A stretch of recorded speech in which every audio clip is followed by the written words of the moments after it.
Hello, good afternoon. I'm Marites Chico, 57 years old, married. I have 4 children, 2 girls and 2 boys. I taking care elderly. Popo is 73 years old and Kungkung is 87 years old. My contract will finish this coming August 21, 2025. I know I can speak and understand Cantonese. I help Popo taking a bath, change the diaper when she was alive. Popo died last November.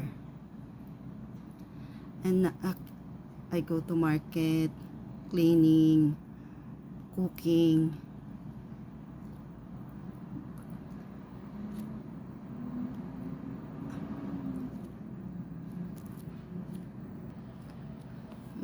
My first employer was in Saingpun. I taking care 3 children, age newborn, 2 years old, and 8 years old. I finished my contract for 6 years. My second employer is on Chunmun. Finished contract for 6 years.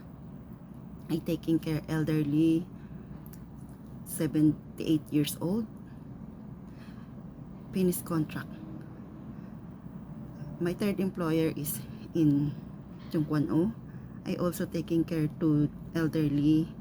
Popo age 82 years old. Kungkung is 90 years old.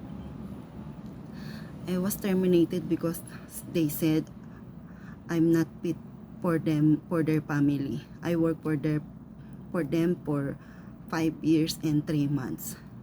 And now I'm working here at Hanghao. Almost finished this coming August. I hope you will hire me. I am honest, trustworthy, follow the rules and follow the employer's